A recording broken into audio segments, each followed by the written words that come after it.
previously on the Winter's Wrath arc. I'm exhausted. I need a drink. Some of the water tower's caps are frozen shut. Even if they were to open, the water towers would more likely act as ice dispensers. Diesel first arrived on Sodor. He was put on trial by Sir Charles Topham Hatt and ordered Duck to show him the ropes. Diesel? What happened out there? I accidentally disarranged some trucks. Thought it was for just steam engines, but it's for all engines. You have to say this. I borrow a shutter rating when you have multiple units. Go! And don't look back! Diesel would change. I don't know, Percy. It could be a 50-50.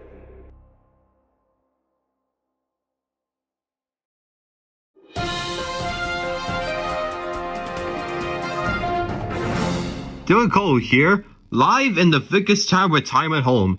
Even with this New Year past, a new winter storm has finally made a landfall to the island. With me is the former controller of the Northwestern Railway, Sir Stephen Topham Hatt. Do you have any comments for our viewers? Well, Dylan, I was quite rattled when I heard my son stating to close the railway, but was relieved to hear that it would only last a couple of days. Now, something like that will result in deep drifts, but my son and our engines have dealt with tedious situations before since I retired. So, there's hope for Sodor yet. And there you have it. Thanks for your words to Stephen. As for everyone else, stay toasty and safe. If you do plan on our outdoor activities, please be careful out in the gusts. This is Dylan Cole on BBC News.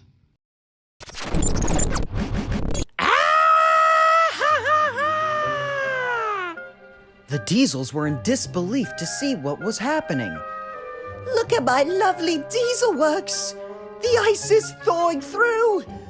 We'll end up frozen like mammoths! Quick, to the back sheds! But there's no room left in the back shed. Then I declare an evacuation! So was done. The Diesels made haste to the Sodor Ironworks and Smelter's Yard. Diesel 10? Aren't you, making a scene? What he means is, aren't you overreacting? Well, maybe I am, but regardless, I'm not taking any risks. Plus, it's only hailing for now, and it won't stop me. So while some of the Diesels left for the ironworks, some stayed to get warm in the back shed. And Diesel was starting to wake up. Huh? I'm back. How did I get here?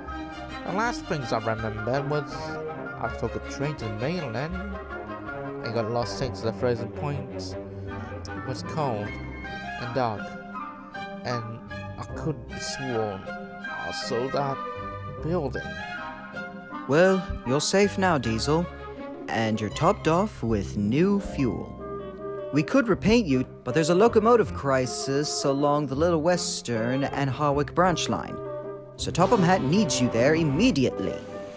With that, Diesel poured on the power and made his way to the west of the island. However, working at the Little Western and the Harwick branchline would mean co-working with the last engine Diesel wanted to meet. Doc. Diesel. Now, you're probably wondering why you were brought here. Ryan is having trouble building up steam, so you have to do his good work to his way. And don't get any troublesome ideas.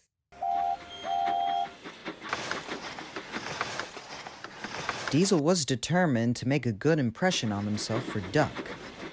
So, while Oliver was handling passenger services for Daisy, he handled Ryan's goods work while Ryan was trying to build up some steam to start his day.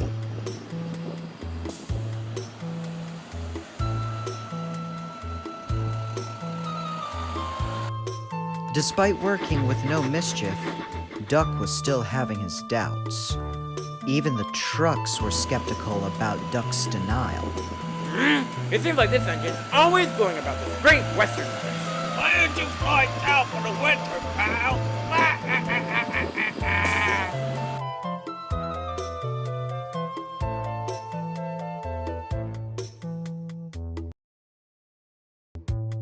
Around noon, Diesel was taking some vans to Tidmouth Harbor for Henry's Flying Kipper.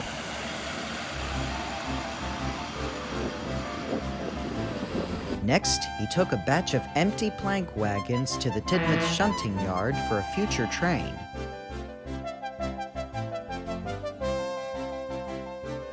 As Diesel placed them into the siding, he saw Henry pull into Tidmouth Station with the motor rail service.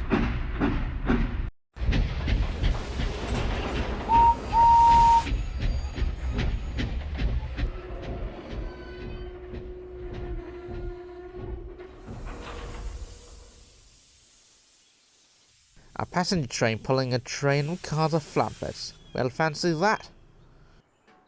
It's called a motor rail service. Hey, mind taking these flatbeds of cars to the sidings? Yes, of course. As Diesel left to arrange Henry's train, it happened. It was a windy day. The pilot workmen forgot to put the brakes on the plank wagons, and the empties started to move after a big gale blew them. Oi! What's going on? We're moving! The wind's pushing us! Diesel was in shock. Hey, come back! But it was no use. There's the way trucks. Whee! The plank wagons left the shunting yard and gone out of sight. Diesel wanted to chase after them, but the rails were a bit icy and slippery, so they went with option B, alerting the signalman. Clear the line! That plank wagon's on the loose! Meanwhile, the trucks were having the time of their life. They were rocketing down the Little Western.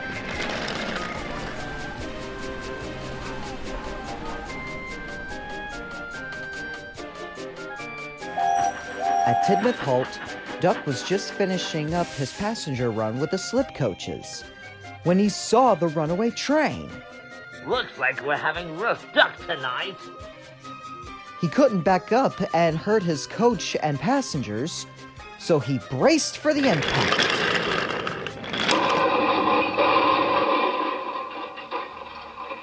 Luckily, no one was hurt, but splinter wood was scattered across the line, and Duck's front buffer beam was dented out of shape. Diesel eventually caught up and saw the mess. Duck! My goodness! Are you okay? Oh my gosh. You did this. What? I swear, I didn't. It was a gale. Enough of your fibs. I never understand why so top I had would want to keep a hover engine like you. Diesel wanted to throw insults at Duck, but his driver held him back. Diesel decided to fetch Judy and Jerome and help clear the mess. The trucks, on the other hand, were delighted and sang rude songs to Duck. Montague is full of himself, working on the Little West, doing stuff the Great Western way, claiming that it is the best. When his head's up in the clouds, without any chance of luck, will roll on and he falls off, quack goes the green duck. Diesel demanded the trucks to stop, but Duck only made the assumption that it was Diesel who came up with the song. Regardless, Diesel carried on clearing the mess and continued working on the Harwick branch for the rest of the day with Ryan, who was finally steamed up. Diesel felt miserable that night, but at least tomorrow's another day. Even when I do what I'm supposed to do, I still don't get what I want.